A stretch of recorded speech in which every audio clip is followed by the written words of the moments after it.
बला बला छठी मैया की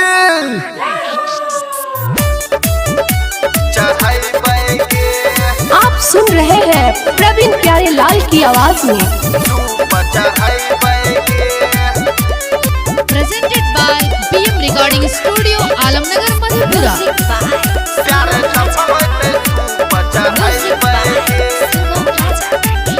जानू मैंने ले तू हमारे बात गे भोरे भोरे ये छठी माई के घाट गे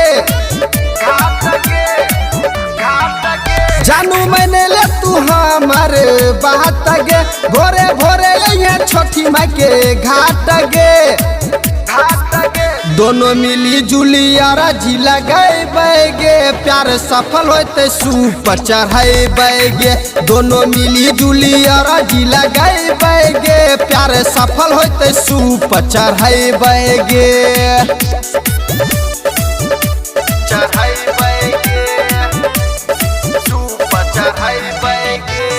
म्यूजिक बाय सुगम राजा।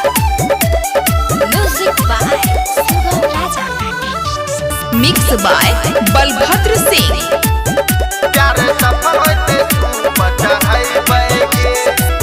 ठंडा ठंडा पानी में घुस के देव दूध के ढार गे सूरज देव करी देते हमारो उधार गे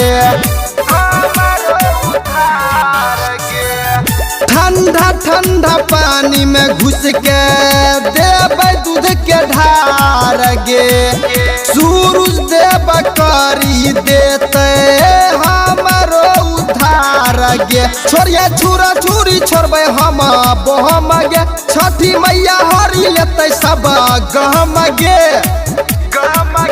घाटे मिली जुली दियारी जराए बैगे प्यार सफल होते सूप चढ़ाए बैगे घाटे मिली जुली दियारी जराए बैगे प्यार सफल होते सूप चढ़ाए बैगे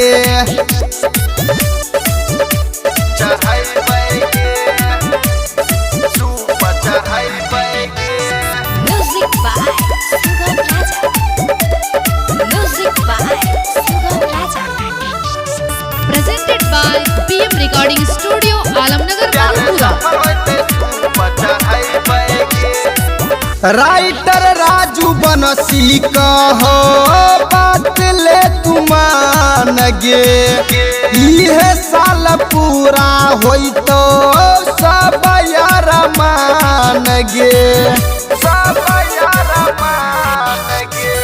राइटर राजू बनसी कहो बात ले तुमान गे इहे साल पूरा होई तो सब यार मान गे तोरो जिंदगी में होई तो खुशहाल गे वादा कर छो परवीन प्यारे लाल गे दोनों मिली जुली रावक के टूराई बैगे प्यार सफल होते सूप चढ़ाई बैगे दोनों मिली जुली रावक के टूराई बैगे प्यार सफल होते सूप चढ़ाई बैगे।